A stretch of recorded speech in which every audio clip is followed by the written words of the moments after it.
Journal entry sales का, हमने previous videos में परचेज का जर्नल एंट्री देखा था, वही कॉन्सेप्ट इस जगह पे भी अप्लाई करेंगे और सेल्स का एंट्री देखते हैं। तो फिर वही एग्जांपल को हम कंटिन्यू करते हैं। जो मेडिसिन्स का दुकान है और मेडिसिन्स की दुकान में जो भी मेडिसिन्स होंगे तो उसको गुड्स बोल देंगे, जो भी मेडिसिन्स होंगे उसको गुड्स बोल देंगे। और वहाँ पे जो भी फ्रिज या जो भी फर्नीचर होगा वो हमारा क्या हो जाएगा, फिक्स्ड एसेट हो जाएगा। जो भी फर्नीचर हो जाएगा हमारा वो फिक्स्ड एसेट हो जाएगा। ठीक है, ये डिफरेंशिएशन आपको पता होना चाहिए। एंड देन अभी एंट्रीज की तरफ चलते हैं। तो पहला क्या है, गुड्स सोल्ड फॉर कैश। हमने गुड्स क्या किया, सोल्ड किया। अब समझो सेल जो होता है वो रेवेन्यू होता है। जो भी गुड्स हम सोल्ड करते हैं वो क्या होता है, रेवेन्यू होता है। और as per the rules of debits और क्रेडिट्स इसका कौन सा बैलेंस होता है, रेवेन्यू का हमारा क्रेडिट बैलेंस होता है। तो हम सेल को क्या कर देंगे, क्रेडिट कर देंगे। किस नाम से, टू सेल्स अकाउंट के नाम से। हमने परचेज में क्या किया था, परचेज को डेबिट कर दिया था। और इधर सेल्स में क्या करते हैं, सेल्स को क्रेडिट कर देते हैं, क्योंकि रेवेन्यू है और रेवेन्यू का क्रेडिट बैलेंस होता है। तो हम क्या कर देंगे, क्रेडिट कर देंगे। और हमेशा याद रखना, सेल्स जब भी होगा सेल्स हमेशा क्रेडिट होगा। ठीक है तो हमने सेल्स को क्रेडिट कर दिया फॉर रुपीज़, मान लो 10,000 का 10,000 सेल्स अकाउंट को। और डेबिट क्या होगा, तो हमने क्या किया, सेल्स किया। तो सेल्स किया है कैश में, तो कैश हमारे पास क्या है, आया है। हमने जब सेल्स किया तो कैश हमारे पास आया। और कैश का कौन सा कैश क्या होता है, as per debits, as per the rule of debits और क्रेडिट, ये हमारा एसेट्स होता है। और एसेट्स का बैलेंस डेबिट होता है। और जब भी ये बढ़ता है, हमारे पास कैश आ रहा है, तो वो क्या हो जाता है, डेबिट हो जाता है। तो हम कैश को डेबिट कर देंगे 10,000, ये हमारा एंट्री हो जाता है। तो सिमिलरली जो परचेज में कर रहे हैं वही कॉन्सेप्ट सेल में करेंगे। परचेज को हम क्या कर देते थे, डेबिट कर देते थे, उसका बैलेंस डेबिट। सेल्स में भी समझ लो सेल्स का क्रेडिट बैलेंस होता है, तो उसको क्रेडिट कर देते हैं। और एज पर रूल्स और डेबिट्स और क्रेडिट समझना है, तो मैंने बताया कि ये रेवेन्यू होता है और रेवेन्यू का कौन सा होता है, क्रेडिट बैलेंस होता है, बढ़ता है तो क्रेडिट करते हैं। चलिए नेक्स्ट क्या है, फर्नीचर सोल्ड फॉर कैश। हमने क्या किया, फर्नीचर सोल्ड किया कैश में। अब ये समझो, फर्नीचर इधर नाम स्पेसिफाई, ये गुड्स है क्या, नहीं है, क्योंकि जब भी गुड्स होता है तो हमने देखा सेल्स कर देते हैं, बट सेल्स के नाम से इंडिकेट कर देते हैं। बट यहाँ पे फर्नीचर है, फर्नीचर हमारा गुड्स नहीं है, क्योंकि अगर गुड्स होता तो वो उस नेम से स्पेसिफाई करता है। तो हम क्या करेंगे, फर्नीचर को सेल्स से नहीं दिखाएंगे, हम फर्नीचर के नाम को स्पेसिफाई करेंगे, जैसे हमने परचेज में करता था। जब हमने परचेज में जो परचेज किया था फर्नीचर को, तो फर्नीचर के नेम से इंडिकेट किया था। तो सेल में भी सिमिलरली फर्नीचर के नेम से इंडिकेट कर देंगे। तो हमने क्या कर देंगे, क्रेडिट क्या कर देंगे, टू फर्नीचर।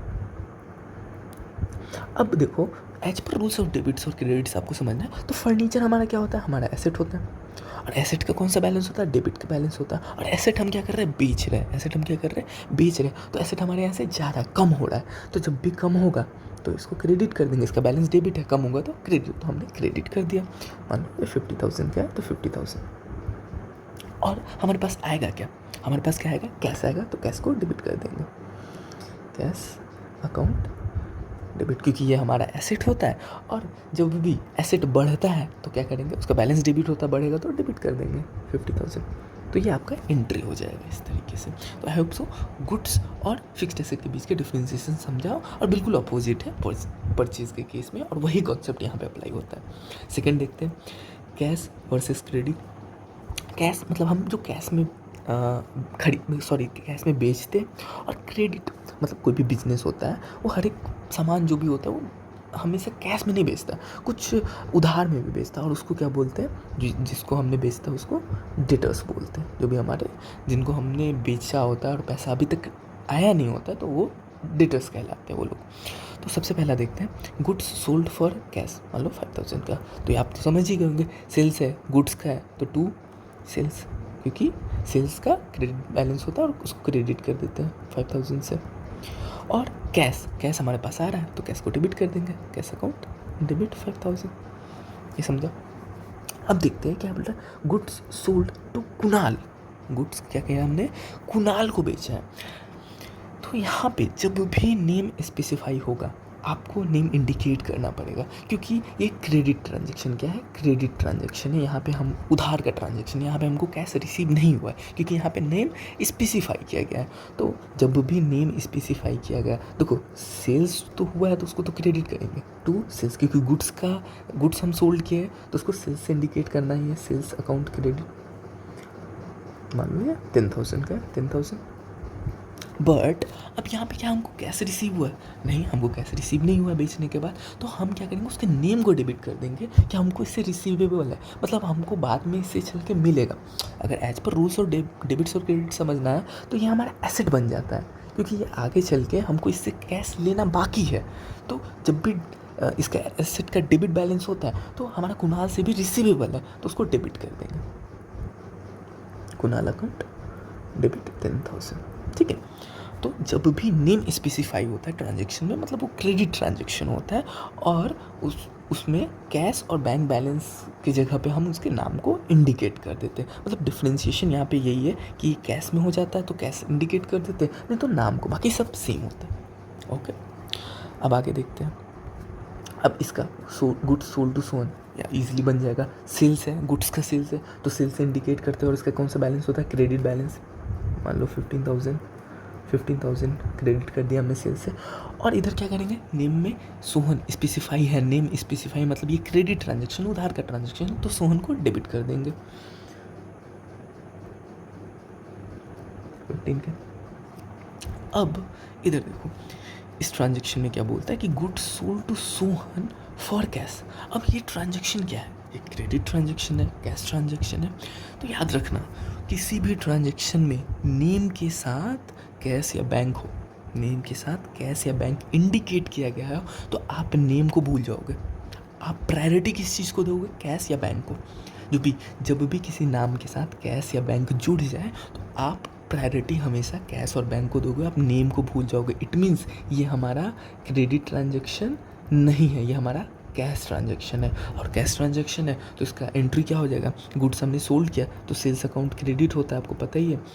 मान लो ये 7,000 का है, आप 7,000 इधर लिखते, और यहाँ पे रोहन लिखेंगे क्या? नहीं, हम रोहन नहीं, हम यहाँ पे कैश, बिकॉज ये कैश ट्रांजेक्शन है। तो कैश अकाउंट डेबिट, क्योंकि कैश हमारे पास आ रहा है, डेबिट एसेट का डेबिट बैलेंस होता है, बढ़ रहा है, तो उसको डेबिट करते हैं। तो इस तरीके से कैश और क्रेडिट के ट्रांजेक्शन को आप समझ पाओगे और उसके हिसाब से ट्रांजेक्शन की एंट्री पास कर पाओगे।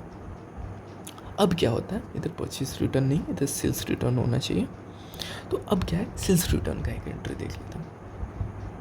तो सेल्स रिटर्न में क्या है, अब समझो गुड्स क्या होता है, कभी कभी गुड्स आप जो हो बेचते हो तो कस्टमर को पसंद नहीं आता, कोई भी रीज़न हो सकता है, वो क्वालिटी का रीज़न हो सकता है या फिर क्वालिटी इशू हो सकता है, ये जो भी अन्य रीज़न है, तो वो आपको वापस कर देते हैं गुड्स, तो उसको क्या बोलते हैं? Sales return. तो अब इसका कैसे एंट्री पाएंगे? तो मान लीजिए यहाँ पे लिखा हुआ क्या है, goods return from Sohan, Sohan ने गुड्स रिटर्न कर दिया। फ्रॉम अगर टू होता, वर्ड याद रखना, जब भी टू होता है तो वो परचेज रिटर्न है, क्योंकि हमने उनको रिटर्न किया। हम अगर परचेज़ किए तब तो उनको रिटर्न किए होंगे, बट यहाँ पे फ्रॉम मतलब उनसे रिटर्न आ रहा है हमारे पास, तो हमने जब बेचा होगा तब तो रिटर्न आ रहा होगा, तो ये सेल्स रिटर्न। ये वर्डिंग याद रखना, परचेज रिटर्न और सेल्स रिटर्न को आपको आइडेंटिफाई करने में हेल्प करेगा, ठीक है। तो फ्रॉम है मतलब हमको उनसे आया, मतलब हमने बेचा होगा तभी तो आ रहा है, तो सेल्स रिटर्न। तो goods return from Sohan for cash, तो हम सेल्स को क्या करते हैं? क्रेडिट करते हैं, ठीक है। तो सेल्स रिटर्न को याद करने के लिए समझ लो, उसको डेबिट कर देंगे। सेल्स रिटर्न को हम क्या कर देंगे? डेबिट कर देंगे। तो यहाँ पे सेल्स रिटर्न अकाउंट डेबिट, मान लो 12,000 का है, 12,000। और क्रेडिट क्या करेंगे? क्रेडिट क्या करेंगे? नेम है, तो क्या ये क्रेडिट ट्रांजेक्शन हो गया?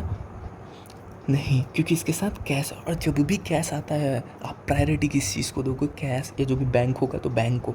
नेम को आप भूल जाओगे, नेम को आप क्या करोगे? भूल जाओगे। तो इधर क्रेडिट क्या कर देंगे? कैश 12,000, क्योंकि अगर रिटर्न गुड्स आ रहा है तो आपको वापस पैसा देना होगा ना उनको, जो भी आपने पहले पैसा लिया था। अब उन्होंने रिटर्न किया कि नहीं, उनको सामान नहीं चाहिए, सामने कस्टमर को सामान नहीं चाहिए, सोहन को सामान नहीं चाहिए, तो आप तो उनको कैश रिटर्न करोगे। कैश का बैलेंस क्या होता है? डेबिट बैलेंस होता है एसेट का।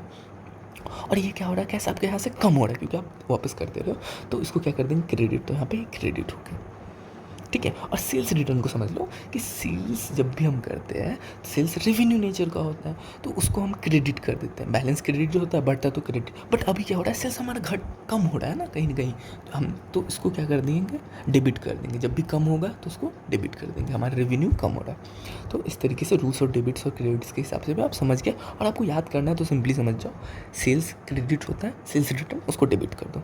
जैसे परचेज में हमने देखा था, परचेज डेबिट होता है तो परचेज रिटर्न क्रेडिट कर दो, ठीक है। लास्ट ट्रांजेक्शन देखते हैं, गुड्स रिटर्न फ्रॉम सोहन, मान लो ये 16,000 का। अब देखो ये goods return from Sohan, from word याद रखना, फ्रॉम। तो गुड्स हमने रिटर्न हुआ सोहन से, सोहन ने हम लोग को रिटर्न किया है गुड्स, तो ये सेल्स रिटर्न का ट्रांजेक्शन है। तो इसमें क्या करेंगे, अब बताओ ये गुड्स जो रिटर्न हुआ है फ्रॉम सोहन, ये कैश ट्रांजेक्शन है या क्रेडिट ट्रांजेक्शन है? तो ये क्रेडिट ट्रांजेक्शन, बिकॉज इसमें कैश और बैंक का जिक्र ही नहीं किया गया, तो ये क्रेडिट ट्रांजेक्शन हो जाएगा। और उसका एंट्री क्या होगा, सेल्स हम क्रेडिट करते हैं तो सेल्स रिटर्न हम क्या कर देंगे, डेबिट कर देंगे। सेल्स रिटर्न अकाउंट डेबिट 16,000, और क्रेडिट में क्या चला जाएगा, सोहन चला जाएगा। क्यों? क्योंकि इसमें कैश और बैंक तो है ही, तो सोहन को क्रेडिट कर देंगे 16,000। तो इस तरीके से अब 3 बाइफर्केशन हमने किया सेल्स का, कि गुड्स और फिक्स्ड एसेट का। ये आप आइडेंटिफाई कर सकते हो, गुड्स जब भी होगा तो सेल्स के नाम से इंडिकेट करोगे, क्रेडिट कर दोगे। फर्नीचर या फिर एसेट या मशीनरी ऐसा कुछ वर्ड होगा तो आप उसके नेम से इंडिकेट करोगे, सेल्स ना करके फर्नीचर और मशीनरी इस तरीके से वर्ड्स को इंडिकेट कर दोगे सेल्स से रिप्लेस करके। कैश और क्रेडिट आपने समझ लिया कि जब भी कैश में होगा, जब भी यहाँ पे कैश जब भी ट्रांजेक्शन आएगा तो वो कैश ट्रांजेक्शन हो जाएगा, बट नेम है तो वो क्या हो जाएगा, क्रेडिट ट्रांजेक्शन होगा। और कैश की जगह उसके नेम को आप स्पेसिफाई कर दोगे, और यूँ कहूँ तो सेल्स के ट्रांजेक्शन में डेबिट कर दोगे। बट अगर नेम के साथ रोहन के साथ कैश आ रहा है तो इसको भी आप कैश ही ट्रीट करोगे, कैश ट्रांजेक्शन ही ट्रीट करोगे। और लास्ट हमने सेल्स रिटर्न का देखा, तो सेल्स रिटर्न में क्या है, आप सेल्स को क्रेडिट करते हो तो सेल्स रिटर्न को आप क्या कर दोगे, डेबिट कर दोगे। और आप कैश और क्रेडिट ट्रांजेक्शन तो पहचान ही जाओगे, अगर नेम है तो क्रेडिट ट्रांजेक्शन, और कैश है तो कैश ट्रांजेक्शन, और नेम के साथ कैश है तो आप कैश ट्रांजेक्शन। ठीक है।